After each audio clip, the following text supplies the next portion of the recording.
Hello student, myself Shumana from Simi Foundation.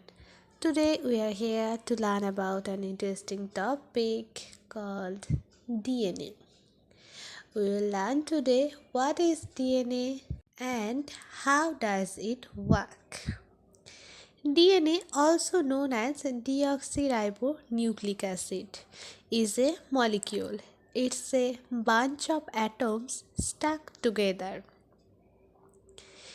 In the case of DNA, these atoms combine to form the shape of a long spiraling model.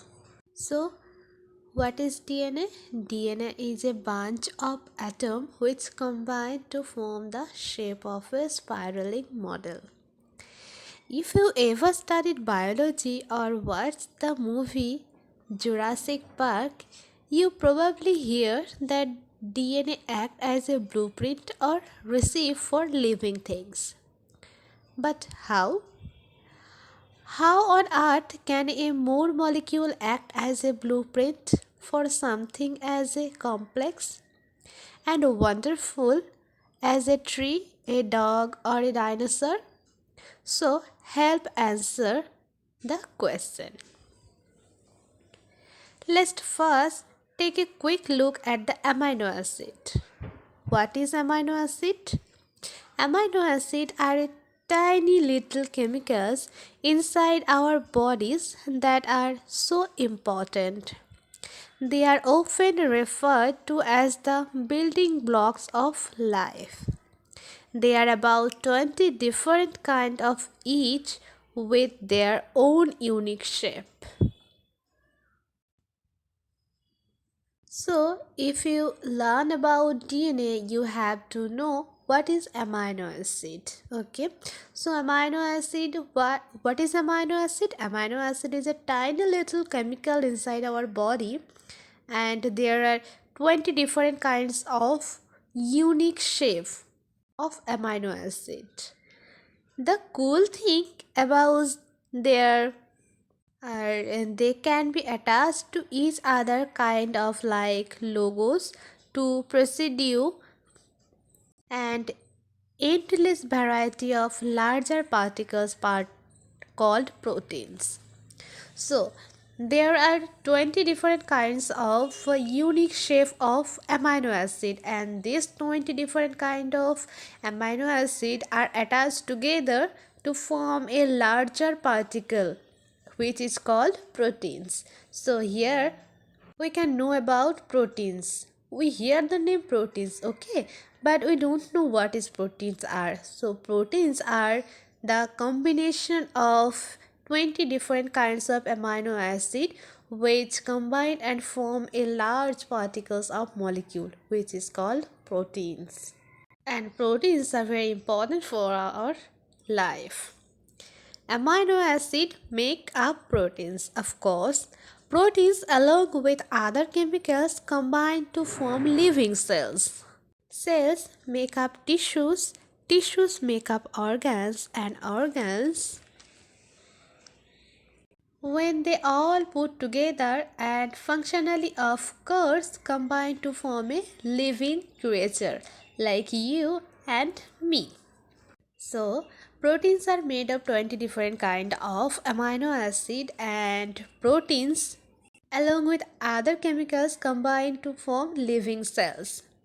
So here we can know about how cells are formed, and from cells make up tissues, and tissues make up organs, and various kind of organs, tissues, cells, proteins and amino acid all together are mixed up and combined to form functionally a living creature like you and me.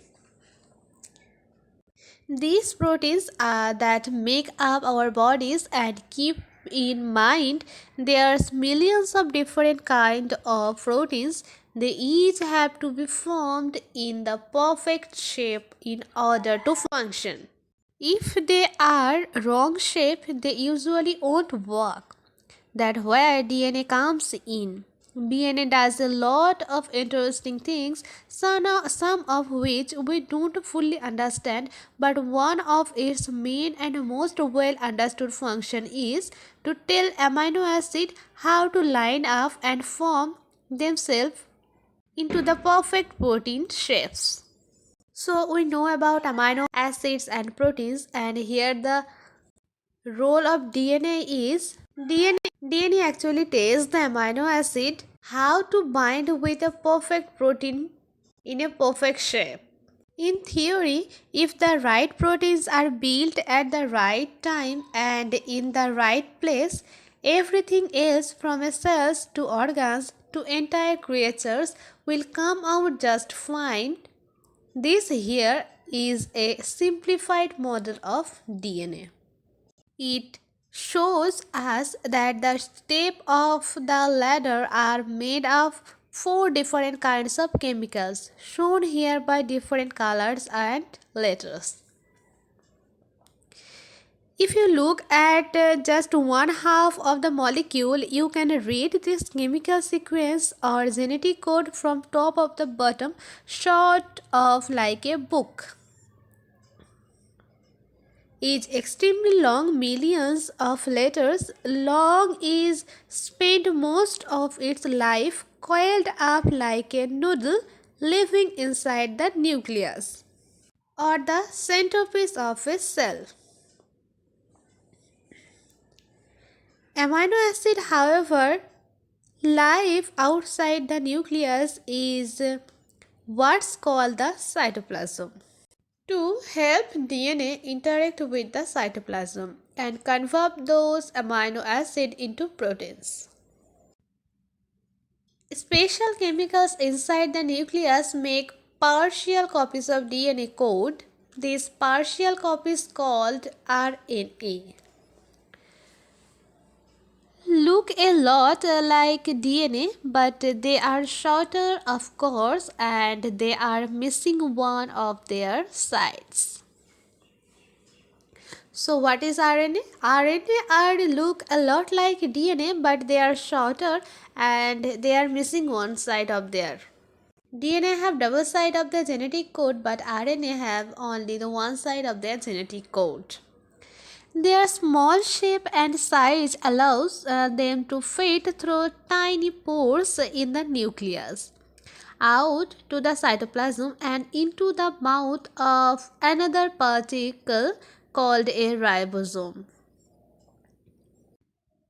Ribosomes are proteins building machines, and the RNA code three letters at a time. Such amino acid out of their surroundings stick them together in a chain according to the genetic code. As a chain grows, it bends, folds, and sticks to itself to form a perfectly shaped protein. Every three letters of a RNA code tells the ribosome which of the 20 different kinds of amino acid should be added next. For example, CAA tells the ribosome to grab a glutamine, AGU tells it to grab a serine, and so on. Once a protein is built, it then goes to do on a number of different things, one of which could be to help from to branch new cell. So, to the answer the original question, what is DNA? DNA is a molecular blueprint from a living thing. How does it work? RNA creates proteins. Proteins go on to form life. This entire process, as complicated, sophisticated, and magical as it might seem, is entirely based on a chemistry. It can be studied, it can be understood. So student, in this video you can understand what is DNA, what is amino acid, what is the function of amino acid, what is the protein, what is RNA and ribosome, and all of them combine to each other, help each other to do their work easily, and after all, they functionally creates a living creature like you and me. So, student, I think you understand today's topic. For today, that's all. Thank you and keep learning.